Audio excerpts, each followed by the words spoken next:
ওই দিকতে যায় বাংলাদেশের লোক এপারে আসে মাছ ধরতে মধু এই বিএসএফ না দেখলি চলে আসতে। ও সকালে গেছি আর এই এখন আসছি, পান্তা খেয়ে গেছি আমরা। এখন যে নৌকা বন্ধ বলে আমরা হাঁটা পথে মাছ হচ্ছে না এখন? হ্যাঁ মাছ হচ্ছে, ওই জাল পাতলে হয় তো আমাদের ফরেস্টারদের বন্ধ করে দিয়েছে। পাখিরালা বলতো আগে এই জায়গাটার নাম হচ্ছে পাখিরালা বলে। তো এই যে খালটা আছে না সামনে গিয়ে, আচ্ছা প্রচুর পাখি এই জঙ্গল ছিল পুরোটা। ওই তো ওই খাল দিয়ে বাগেছিল। দেখো পুরো সরু একটা খাড়ি এভাবে কিন্তু বয়ে গেছে জঙ্গলের মধ্যে। জোয়ারে ওঠে ভাটায় চলে যায় আর বর্ষার সময় এই ভিতরে জল থাকে। এটা 200 গ্রামের দাম 700 টাকা। 200 গ্রামের দাম 700 টাকা? হ্যাঁ এখন আরো কম দাম, যখন ফেব্রুয়ারি মাস আসবে তখন অনেক টাকা করে। মাছ কাঁকড়া ধরতে যাবো তাও বিএসএফ ফরেস্টারের। আমাদের ভারতের যে সুন্দরবনটা ঠিক এখান থেকে এটা কাঠ হয়ে চলে যাচ্ছে, আর বাংলাদেশের সুন্দরবনটা হচ্ছে নদীর ঠিক ওই প্রান্তে। বন্ধুরা নমস্কার, গুড মর্নিং। এখন সময় সকাল 10টা, আর আমরা এখন চলে এলাম সুন্দরবনের একদম মানে বুঝতেই পারছো দুদিকে সম্পূর্ণ একদম পুরো ফাঁকা পরিবেশ, দুদিকেই পুরো এরকম জলাশয় আর মাঝখান থেকে এরকম একটা রাস্তা বয়ে গেছে। আমরা ঠিক আছি কালীতলার কিছুটা আগে, আর এখানকার গ্রামবাসীরা দেখো এখন সকালবেলাতে সবাই মাছ ধরতে। মাছ পেয়েছেন? মাছ পাই। ও মাছ পাননি? বাড়ি কোথায়? বাড়ি কোথায়? এখানেই বাড়ি। যাব ভারত বাংলাদেশ সীমান্তবর্তী একটি গ্রাম, সেই গ্রামেই যাব।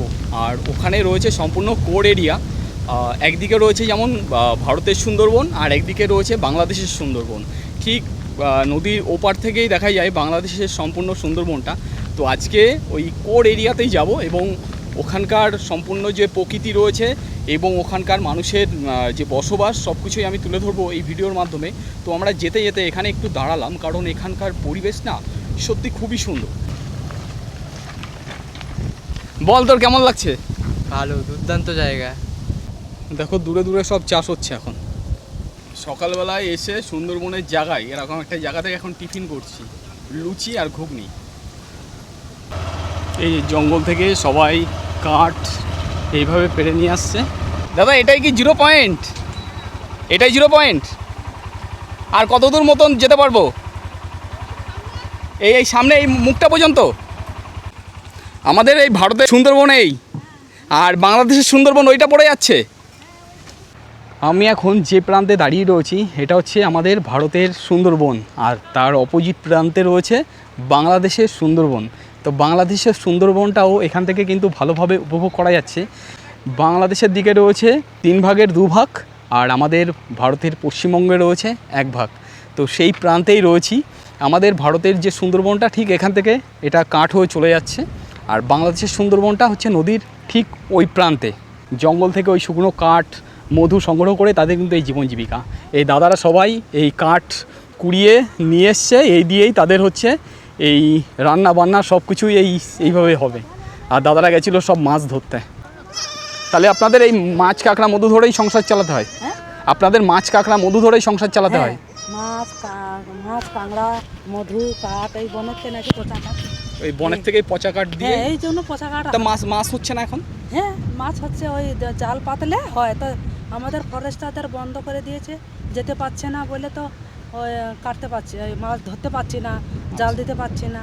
আমরা এখন যে নৌকা বন্ধ বলে আমরা হাঁটা পথে নিয়ে আসছি। আচ্ছা এখানে কি কি নদীর সঙ্গে মিলিত হয়েছে এটা? হ্যাঁ একটা তো কালিন্দী, আর একটা না ওইটা বাংলাদেশে হ্যাঁ ইচ্ছামতি। এই পাশটা হচ্ছে বাংলাদেশের ইছামতি। হ্যাঁ আর এইটা হচ্ছে ইচ্ছামতি থেকে হ্যাঁ এটা রায়মঙ্গল, ওই না রায়মঙ্গল ওই ইচ্ছামতি। হ্যাঁ তারপরে এই ধারে হচ্ছে কালান্দি, এইটা আচ্ছা। কালান্দি। ও এই বুঝতে এইটা পেরেছি। কালান্দি, এটা ওই কালিন্দী। ধারে ইচ্ছামতির সাথে বেরিয়ে কালান্দির সাথে এটা যোগ হয়ে আবার রায়মঙ্গল চলে যাচ্ছে। ও এটা রায়মঙ্গল সোজা বেরিয়ে যাচ্ছে আবার? হ্যাঁ এইটা রায়মঙ্গল চলে যাচ্ছে। আচ্ছা আর রায়মঙ্গল গিয়ে ওই ধারে আবার ওই ডাবর গাঁড়াল ওই ধারে চলে যায়। আচ্ছা আচ্ছা, তার মানে ওটা বাংলাদেশের সুন্দরবন তাই তো? ওইটা হ্যাঁ হ্যাঁ হ্যাঁ হ্যাঁ ওইটা বাংলাদেশ, হ্যাঁ। ওইটা হলডুগি। তো বললো ওটা হরডুগি বলে একটা গ্রাম রয়েছে বা হরডুগি জঙ্গল, সেটাই হচ্ছে বাংলাদেশের ওই পারটা। শুধু একটা নদীর মাত্র ডিস্টেন্স, নদীর ওপারেই বাংলাদেশ, এপারেই আমাদের ভারতের এই সুন্দরবন। এখানে জলটা দেখো কীভাবে এখানে ঢেউ খাচ্ছে, হাওয়া হচ্ছে আর এখানে কিন্তু প্রচুর ঢেউ খাচ্ছে। আর এখানে ভাইরা সবাই এই ফুটবল খেলছে। এটা হচ্ছে ইছামতির সঙ্গে যুক্ত হয়ে কালিন্দী নদী প্রবাহিত হয়েছে। আবার কালিন্দী নদী থেকে ঠিক এখান থেকে বেরিয়ে গেছে রায়মঙ্গলের দিকে।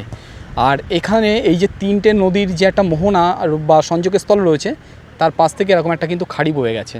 তো এইটা রয়েছে আমাদের ভারতের এই সুন্দরবনের ঠিক এই প্রান্তটা, আর একদম এই ডান সাইড বরাবর পুরো ভারতের মধ্যে।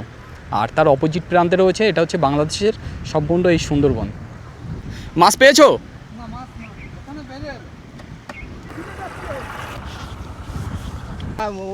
ওই দিকতে যায় বাংলাদেশের লোক এপারে আসে মাছ ধরতে, মধু কাটতে। এই পারে চলে আসে? হ্যাঁ, এ বাবা, এই বিএসএফ না দেখলি চলে আসে।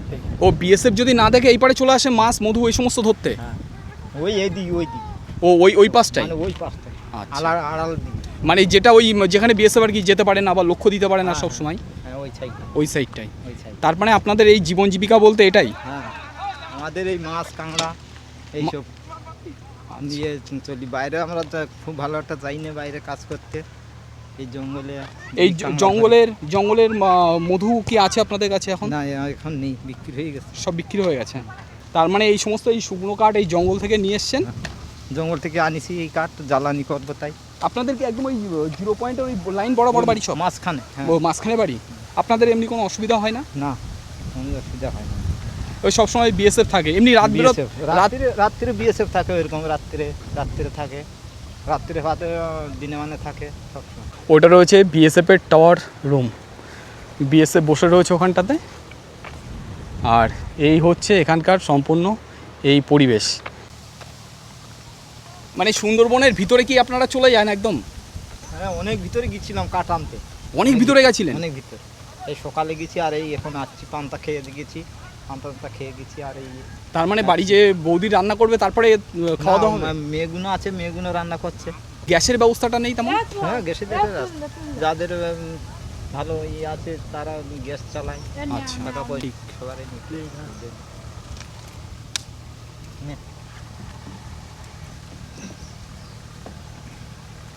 তার মানে আপনাদের এখানে মানে ছেলেদের সঙ্গে সঙ্গে মহিলারাও তেমন পারদর্শী? হ্যাঁ। এনারাও সবাই মাছ টাছ সবাই ধরতে যায় তো? আচ্ছা, এই যখন এই জঙ্গলের মধ্যে যান তখন এই বাঘের সম্মুখীন কখনো হয়েছেন? এর সঙ্গে দেখা হয় না। আচ্ছা, এই জঙ্গলে কি আদৌ বাঘ আছে? হ্যাঁ, বাঘ থাকতে তো, জঙ্গল থাকলে বাঘ থাকবে না? বাঘ থাকবে, সত্যিই তাই। জঙ্গল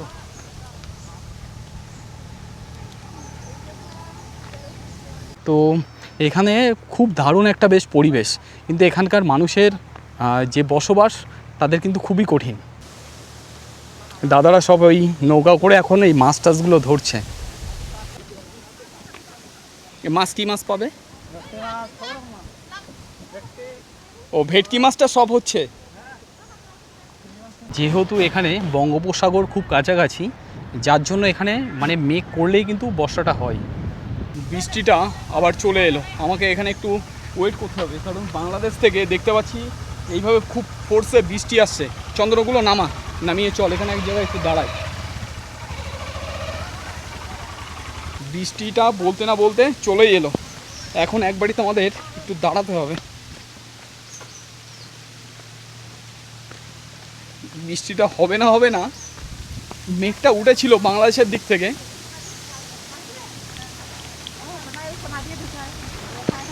আপনাদের বাড়ি একটু দাঁড়ালাম। বাবারে বাবা,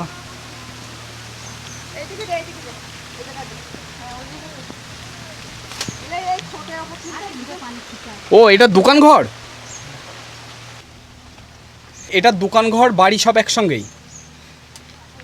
মানে এই মোহনা থেকে যে খাড়িটা বয়ে এসছে, এই খাড়িতেই একমাত্র শুধু এনারা এই মাছ মারতে পারছে। আর এখানে দেখো এই যে জাল রয়েছে, আর ভিতরে ওই ভাইরা সবাই খেলা করছে ওখানে। একদম পুরো শেষ সীমানা এবং ভারতের সুন্দরবনের লাস্ট প্রান্ত এটা। কিন্তু পোর্ট রয়েছে, ফরেস্ট অফিস, আর দেখো এখান থেকে সরু একটা খাড়ি, এই খাড়ি দিয়েই এরকম এনারা চলে যায় ওই মাছ টাছগুলো ধরতে। তো দাদারা সব ওই গেট খুলে এখন এই পরে আবার নামছে, আর দুপাশ থেকে কিন্তু এইভাবে ঘেরা দেওয়া রয়েছে। এটা কি ফরেস্ট অফিস দাদা? ও এটা কি নতুন হচ্ছে? ও অনেক দিন হয়ে গেছে। ও আপনারা কি এখানে কাজবাজ করেন? এ মনে হয় ভিতরে যেতে যায় না কাউকে, তাই না? ও শুধু একটা ঘর আছে আর এরকম সরু সুড়ঙ্গ মতন গেছে। 15 বছর আগে লজ যাওয়া আসা করতে পারতো, বুঝতে পেরেছি। এত ডিপ ছিল এইসব নদী, এগুলো আর নেই। আচ্ছা, আপনাদের এখানে একটা জিনিস শুনেছি, এখানে কি কোনো এক বছর কি শরণার্থী এসেছিল, মানে আজ থেকে প্রায় বহু বছর আগে? না, এখানে ওরা থাকেনি, এখানে থাকেনি। ওখানে করেছিল। আচ্ছা আচ্ছা। আমি তো এখানে, আমার বাড়ি কালীতলা বাজার, যে একটা বড় বাজার পড়েছে না? হ্যাঁ হ্যাঁ, কালীতলা, ওখানে বাজার। আমি 23 বছর এই অফিসে আসছি। ও 23 বছর আছেন এই অফিসে আসছি। আচ্ছা। এমনি বাঘ টাক দেখেছেন কি কখনো? তেমন আগে আমরা বহুবার দেখেছি। দেখেছেন? একবার বাংলাদেশ থেকে পার হয়ে এসে এখানে একটা আড়ে জাল ছিল, এই যে বাঘ কথা আছে না, হ্যাঁ। ওখানে। আর আমার ছেলে ওখানে বোট বাঁধছিল, আর এপারের থেকে একজন টস মারিয়েছে, মারি বলতে দেখো কি বুঝে আছে, টস মারি দেখে বাঘ। আচ্ছা আচ্ছা। এখানে এখন তো ভালো, মানে আগে খুব খারাপ আগে অবস্থা বিরাট ছিল। অবস্থা ছিল এখানে। মানে এই ফেন্সিংটা দেওয়ার পরে হয়তো হ্যাঁ, এখন হ্যাঁ, এই একটু। ফেন্সিংটা দেওয়ার পরে এইটাই ঠিক হয়েছে। আচ্ছা আচ্ছা। এত ছিল এখানে। আর বাঘ তো থাকে হচ্ছে আপনার ওই যে ওটা কি গাছ জন্য বলে, হেতাল গাছ। এখানে তো প্রচুর হেতাল গাছও ছিল, প্রচুর ছিল। মানে সেই হেতাল গাছগুলোকে এখন ওই যে পাখিরালা বলতো আগে, এই জায়গাটার নাম হচ্ছে পাখিরালা বলে, অথচ পাখিরালা এটা না। এখানে প্রচুর পাখি থাকতো, এই যে খালটা আছে না সামনে গিয়ে, আচ্ছা। ওখানে প্রচুর পাখি থাকতো, শঙ্কল, বক, বিভিন্ন পাখি থাকতো। এখন সেগুলো আর নেই।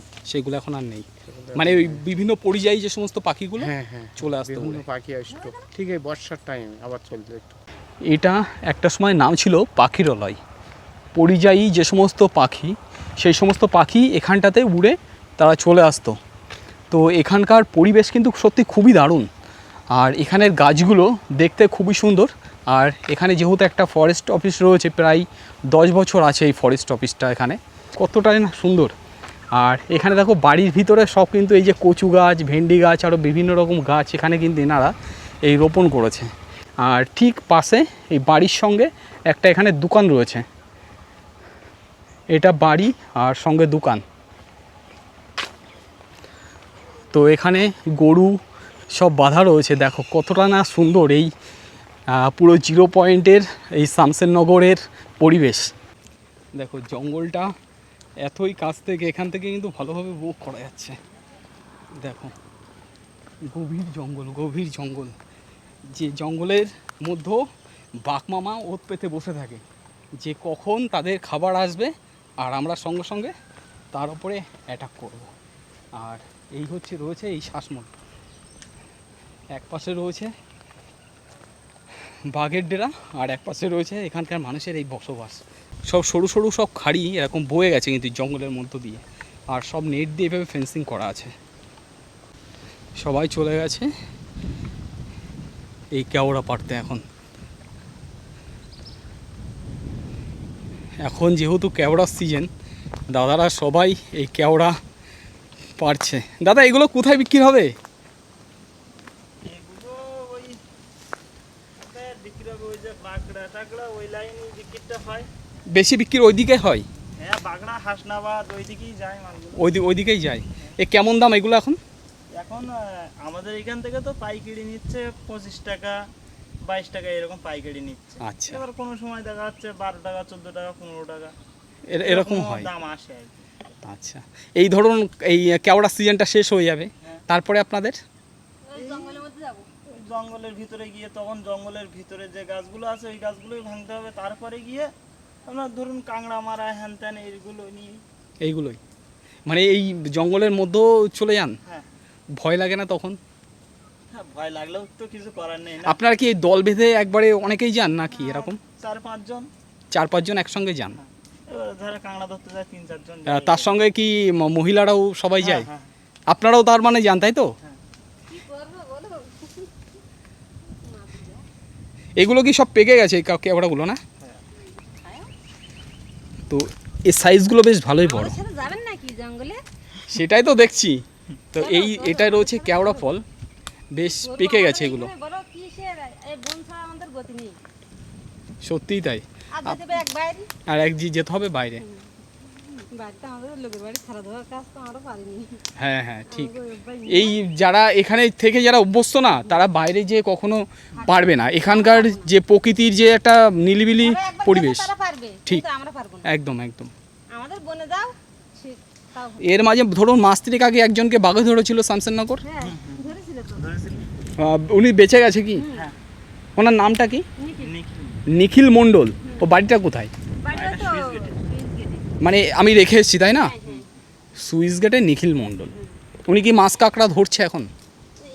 এখনো মোটামুটি ভীষণভাবে একটা ইনজারি হয়ে গেছে তো, মানে ভীষণভাবে একটা আঘাত পেয়েছে আর কি। আঘাত পেয়ে এখন যদিও জ্ঞানটা এসছে, মাথায় এখন এখনো মাথাটা ঠিক হয়নি। মাথা ঠিক হয়নি। পাক ছাড়িনি, বনে জঙ্গলে যেতে যাচ্ছে না হুম। ফরেস্টের থেকে। হুম, আমরা খাবো কি করে বলো? সে তো ঠিক। সংসার তো চালাইতে হবে। সংসার তো চলতে। ঝাই ক্যামেরা ধরে ঝাই করে না আমি অ্যাকচুয়ালি আমি একটা কোম্পানিতে কাজ করি, ঠিক আছে? জঙ্গলে ঘুরে ঘুরে জীবন শেষ হয়ে জঙ্গল করে জীবন শেষ হয়ে যাচ্ছে। আর মাঝে মধ্যে সময় সুযোগ পেলে আর কি এই গ্রাম অঞ্চলে বেরিয়ে পড়ি, এই সুন্দরবন মানুষের জীবন জীবিকা নিয়েই তুলে ধরি এইটা। জঙ্গল তো বাঘ মামা নিশ্চয়ই রয়েছে অবশ্যই। আগে এখানে এসে বাঘে ছাগল ধরে খাইতো। এখানটাতে। এখন আর আসে না, এখানে হিতাল বন ছিল। হিতাল গাছগুলো কাটে পরিষ্কার করে দেওয়া হয়ে গে, কুড়ি দেওয়া হয়ে গে, যার ফলে ও এখন আর আচ্ছা বাঘ আচ্ছা। আসে না। আগে ওইখানটায় ওই খাল দিয়ে এই ওই তো, জঙ্গল ছিল পুরোটা। জঙ্গল ছিল ওই তো ওই খাল দিয়ে বাঘ আসতো। আসে এইখানে রেখে বাঘ, হরিণ, ছাগল, গরু ধরে খাইয়ে তারপর ও মানে এই যে ছোট যে একটা খাড়ি গেছে এরকম খাড়ি দিয়ে। হ্যাঁ ওইখান থেকে আসতো তো। আচ্ছা আচ্ছা। এখন ভালো হয়ে গেছে, পরিবর্তন হয়ে গেছে। গল্প শুনেছি আমার পো ঠাকুর দাদা এইখানে নাকি জঙ্গল ছিল, জঙ্গল কেটেই হচ্ছে বসবাস করে যায়। ঠিক আছে তাহলে আপনারা কাজ করুন।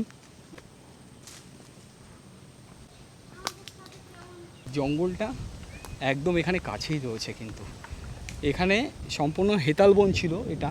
তো সেই হেতাল গাছগুলোকে কেটে এইভাবে সম্পূর্ণ ফাঁকা অংশ করা হয়েছে। এই যে একটা সরু খাড়ি, এরকম খাড়ি দিয়ে নাকি বাঘগুলো বেরোতো, বেরিয়ে চলে আসতো এই সমস্ত জায়গায়, এসে ওই ছাগল গরু এই সমস্ত জিনিসগুলোকে আগে অ্যাটাক করতো।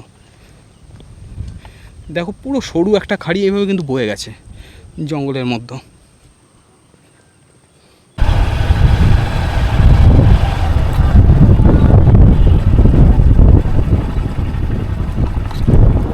মাছ পাচ্ছেন? ও মাঠের থেকে আসছেন? এটা কি এই জলটা উঠে আসে? এই মাছটা হয় না এর মধ্যে? আচ্ছা আপনাদের এখানে নাকি একবার ওই শরণার্থী এসেছিল? আমার তখন বিয়ে হয়নি, হইতো আমার বাবার ওই দিকে। আচ্ছা আচ্ছা আচ্ছা। তাহলে এই সমস্ত জায়গায় ওই জোয়ারের সময় জল চলে আসে না? ও জোয়ারে আসে ভাটায় চলে যায়। মাঠের জল ওই সুইচ গেট দিয়ে বেরোয়। ও এই যে সুইচ গেট এখান থেকে বেরিয়ে চলে যাচ্ছে খালের মাধ্যমে। বর্ষার সময় এই সমস্ত জায়গায় জল থাকে সম্পূর্ণ, না জোয়ারে শুধু ওঠে? জোয়ারে ওঠে, ভাটায় চলে যায়, আর বর্ষার সময় এই ভিতরে জল থাকে, আচ্ছা। মাঠে জল থাকে। ও এখান থেকে মাঠের জলটা বেরিয়ে চলে আসছে। সুন্দরবনের যে সমস্ত সুন্দরী গাছ, সব গাছগুলোই ওখানে রয়েছে কিন্তু। আর এখানে গাছগুলো কিন্তু দেখতে খুব সুন্দর লাগছে। হিসাব মতো শেষ প্রান্তেই বসবাস করেন? হ্যাঁ, এখানে মোটামুটি আমরা এই হিঙ্গলগঞ্জ থানা যে উত্তর 24 পরগনা, হিঙ্গলগঞ্জ থানার এই শেষ প্রান্তে। জঙ্গল যখন করতে যান আপনারা তো অনেক সময় বাঘের সম্মুখীন হয়েছেন? হ্যাঁ, অনেকবার হয়েছে। আমার শ্বশুর মধু কাটতে যেয়ে শ্বশুরকে ধরেছে। ধরেছে। মধুর সিজনটা তো শেষ হয়ে গেছে না এখন? হ্যাঁ, মধু সিজন শেষ হয়ে গেছে। আচ্ছা আপনারা গেছিলেন? চৈত্র বৈশাখ মাস। চৈত্র মাস বৈশাখ মাস হচ্ছে মধুর সিজন। হ্যাঁ। এখানে গাছগুলো দেখতে কিন্তু খুব সুন্দর লাগছে, আর সরু সরু সব খাড়ি বয়ে গেছে কিন্তু এখান থেকে। ভাই কি করছো? কি করছো তুমি? কিসে পড়ো? ক্লাস 3-তে? কোথায় স্কুল তোমাদের? আদিবাসী স্কুল। কোথায় স্কুলটা? এই দিকে? আচ্ছা আচ্ছা, মানে 0 পয়েন্টের দিকে তাই তো? ওই সামনে স্কুল। আপনারা ভালো আছেন? তা আপনারা তো জঙ্গলের কোলেই বসবাস করছেন একদম। হ্যাঁ, আমরা তো জঙ্গলে গুলো বসবাস করি। মানে বাঘের সঙ্গে কি লড়াই হয় মাঝে মধ্যে? সঙ্গে লড়াই হয় না। ওখান থেকে একজন বলছি সময় সময় হয়। তা আপনাদের কর্ম বলতে এখানে কি রয়েছে? ওই মাছ কাঁকড়া ধরে। এখানে খুব সমস্যা আমাদের, এক ফসলের দেশ, দুটো মাছ কাঁকড়া ধরতে যাবো তাও বিএসএফ ফরেস্টারের খুব ঝামেলা। আইনটি সেটা কি? বিএসএফ থেকে বন্ধ করে দিচ্ছে। আচ্ছা আচ্ছা, বিএসএফ বলছে কারণ জঙ্গলে যাওয়া হবে না, হবে না। বর্ডার এলাকায় বর্ডার আচ্ছা আচ্ছা, বুঝলি। একদম পুরো ইয়ে করে দিয়েছে। এখানে খুব সমস্যা আমাদের আমাদের। এই ইউটিউব চ্যানেলে কোনো কাজ টাজ থাকে তাই দাও বলো তো, আমরা তাই চলে যাই। আমাদের এই সংসার চালাবো কি করে, বাচ্চা কাচ্চা মানুষ করবো কি করে? আমি বলছি কি আইনটি ধরতে হবে, যে বলছে 500 টাকা টাকা বাজার হলো, তাহলে কি করবো? জঙ্গলের উপর নির্ভর করে, জঙ্গলের উপর নির্ভর আমাদের। আমাদের এই জঙ্গলে যদি না যেতে দাও, মাছ কাঁড়া যদি না ধরতে যায়, তাহলে আমরা বাচ্চা কাচ্চা মানুষ করবো। আচ্ছা, এই নৌকায় মোটামুটি কজন করে চলে যান? 3-4 জন চলে যান। এই থাকতে হয় তো, তার মানে মানে এইটুক নৌকার মধ্যে সংসারের সব 7-8 দিন করে ওই নৌকার ভিতরে থাকতে হয়। আর এই মাছ কাঁকড়া ধরতে হয়। সব মাছ কাঁকড়া ধরতে হয়। কি সুন্দরবন ঘুরতে আসে তারাও তো কম বেশি এদিক আসে? হ্যাঁ, সবাই আসে। সবাই আসে। এই 0 পয়েন্ট বলছে না? হ্যাঁ হ্যাঁ। সামনে সামনে প্রচুর লোক আসে। আর এখানে গরুকে এইভাবে ছোট একটা নেটের মধ্যে খেতে দিয়েছে এইভাবে। এখানের প্রকৃতি দারুণ দারুণ দারুণভাবে আজকে উপভোগ করছি।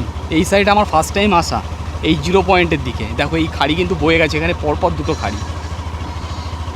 এই পাশ থেকে একটা খাড়ি বয়ে গেছে, আবার এই পাশ থেকে আরও একটা খাড়ি বয়ে গেছে।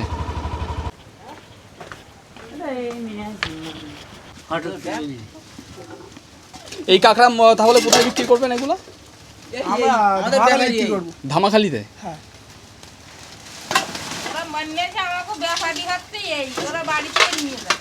এগুলোর সাইজ কত, মানে কেমন কি আছে?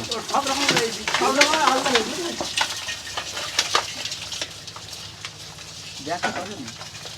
এটা 200 গ্রামের দাম 700 টাকা। 200 গ্রামের দাম 700 টাকা? হ্যাঁ, এখন আরো কম দাম। যখন ফেব্রুয়ারি মাস আসবে তখন অনেক টাকা করে ডবল টাকা কিলো দাম 700? মানে 200 গ্রাম সাইজের যেগুলো 700 টাকা কিলো, আর যেগুলো 100 সেগুলো 500 টাকা কিলো। আর তার থেকে যেগুলো একদম পুরো ওই ক্যারেট ছোট যে মাল, ওগুলোর দাম, ওগুলো 200 টাকা কিলো। আচ্ছা আচ্ছা।